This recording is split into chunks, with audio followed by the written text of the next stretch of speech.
Around the world, millions of lives are affected by war, leaving people with nothing but what they can hold in their hands, and the memories of suffering. That is their reality. This is their journey. For the Government of Canada, and I work in Kenya, in the High Commission of Canada to Kenya, and I manage our development assistance to Kenya, Uganda, and Somalia. Has the nature of displacement changed during the time in your field working with Somalia? Yeah, I think it has a bit. I think there's a couple of things that have led to that. One, I would say there is Al-Shabaab, which is conflict, both inside Somalia but also outside of Somalia. Are the challenges of delivering aid or services in conflict-affected areas? Biggest challenge, I would say, is getting access to areas where people need it, because you don't want to put the people who are delivering assistance in jeopardy as well. So you have to put up a lot of protections for those people that are delivering it. And there are some humanitarian principles that enable often these people to come in and deliver assistance, but it is still very difficult. They come up with a lot of challenges, and it's very risky, so you also have to put in protection for them as well. How do you think that conflict migration is different from all the other migrations? Good question. I think sometimes it can be very abrupt. Sometimes it also is associated with a different kind of trauma than, let's say, climate-related, because some people might have been victimized or victims of conflict. They may have lost people, they may have had things happen to them, they have to struggle.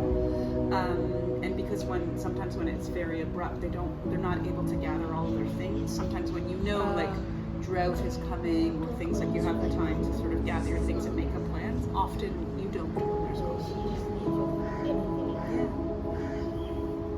What is the hardest thing that you see in these camps in Somalia?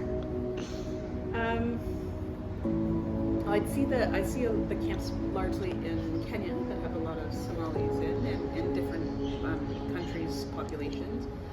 I would just say the people is the hardest thing, because they left with nothing or little to nothing, and sanitation is difficult, housing is difficult, food is difficult, and it's very difficult also for them in different kinds of camps to make a living and contribute, and that's all they want to do.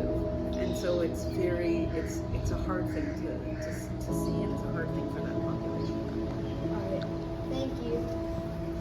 Thanks, Kilo.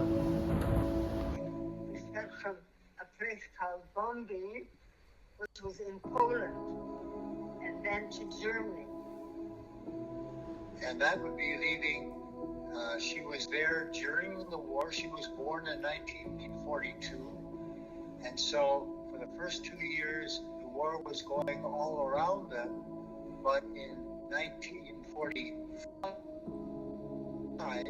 it came the front from the Russian army coming in to battle the German army. It was so close that they had to flee towards the west, towards Germany and the Netherlands, to get away from the fighting that was happening there.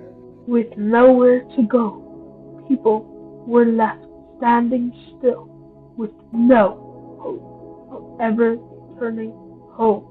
You fled on foot, but then you went to a neighboring city where your aunt and 2 cousins were waiting on the train.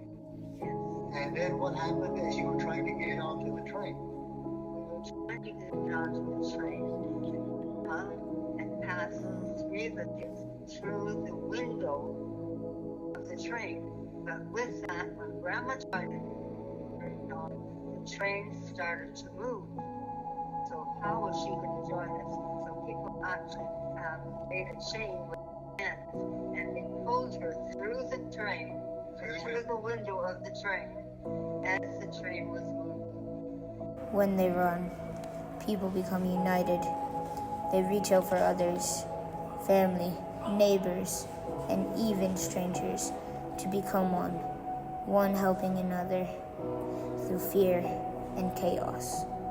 Almost 3, and her 2 brothers almost 5 and almost 7. And so those 3, along with her 2 cousins, were about the same age, and their mom, all trying to get onto this train, which was packed full of refugees running away from the front of the war, and they would be coming through with all the fighting. And so they got on the train and they managed to get west. What was the hardest part of the immigration to Canada?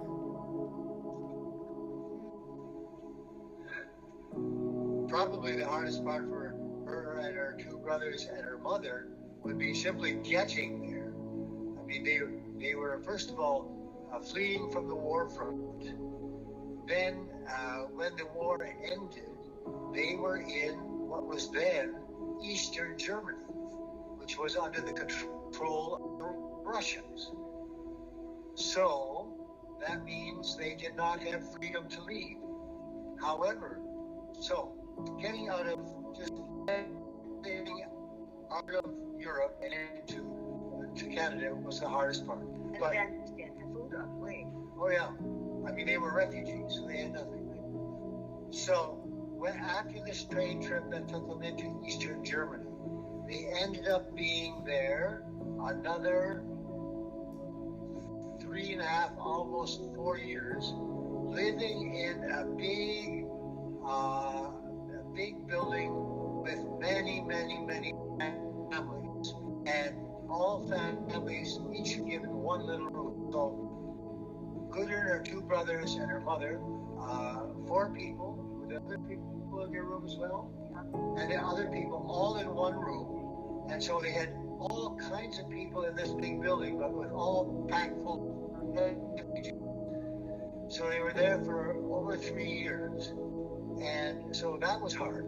Gooder's mother had to work to get some money, to get some food. And then she heard that in Berlin, which was a couple of hours away by train, that there was an organization from North America called Mennonite Central Committee that was helping refugees. So she had to go to Berlin train, and then because Berlin was split between East and West, she had to smuggle herself out of East Berlin into West Berlin, where this office was.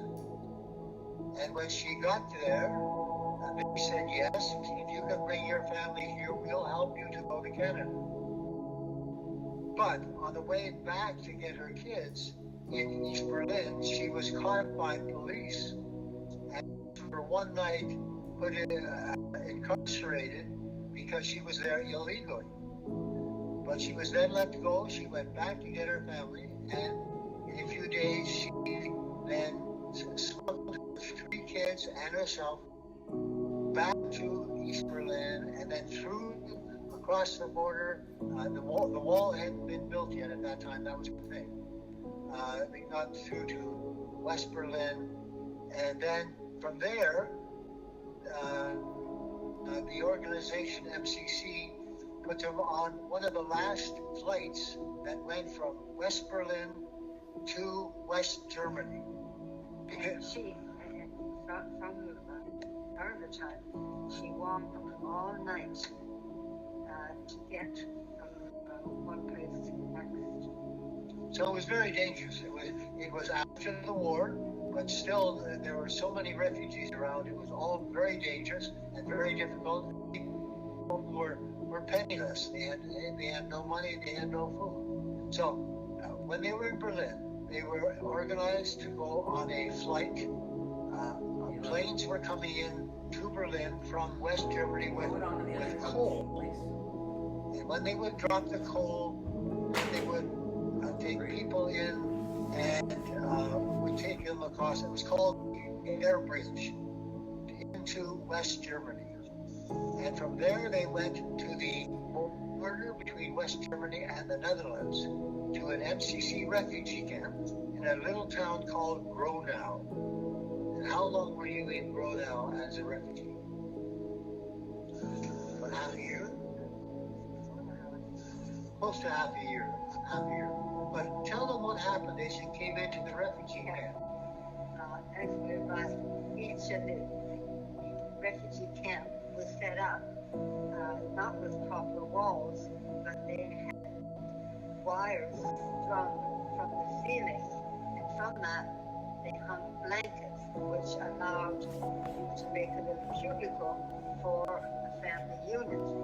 And so as we arrived, here was this older lady on the floor washing that area in front of her blanket opening, and she didn't even really look up. She said, "Go on through, children, go on through," not knowing that we were her grandkids. So you can imagine